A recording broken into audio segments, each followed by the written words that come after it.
लैंगिक असमानता और लैंगिक विभाजन में क्या अंतर है? तो लैंगिक असमानता और लैंगिक विभाजन दो अलग अलग अवधारणाएं हैं जो समाज में लिंग के आधार पर भेदभाव और असमानता को दर्शाती है। लैंगिक असमानता क्या कहलाती है? तो लैंगिक असमानता का अर्थ है समाज में पुरुष और महिलाओं के बीच असमानता, जिसमें महिलाओं को अक्सर कम अधिकार, अवसर और संसाधन मिलते हैं। यानी कि महिलाओं को अक्सर कम अधिकार पहला, दूसरा अवसर और तीसरा संसाधन, ये तीनों चीज़ें उनको कम मिलती हैं।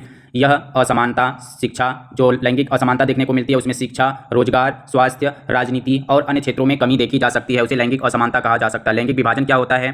तो लैंगिक विभाजन का अर्थ है समाज में पुरुषों और महिलाओं के लिए अलग अलग भूमिकाएं और जिम्मेदारियां निर्धारित करना।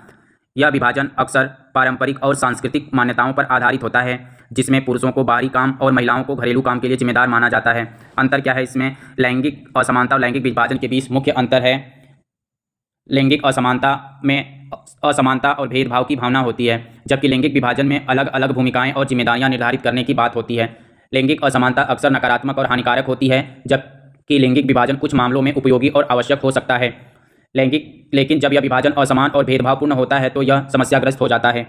जैसे एक समाज में महिलाओं को घरेलू काम के लिए जिम्मेदार मानना एक लैंगिक विभाजन है, लेकिन जब महिलाओं को शिक्षा और रोजगार के अवसरों से वंचित किया जाता है तो यह क्या होता है? यह लैंगिक असमानता होती है, क्योंकि उन्हें घरेलू काम के लिए जिम्मेदार माना जाता है। तो यह क्या कहा जाता है? यह लैंगिक असमानता कहा जाता है।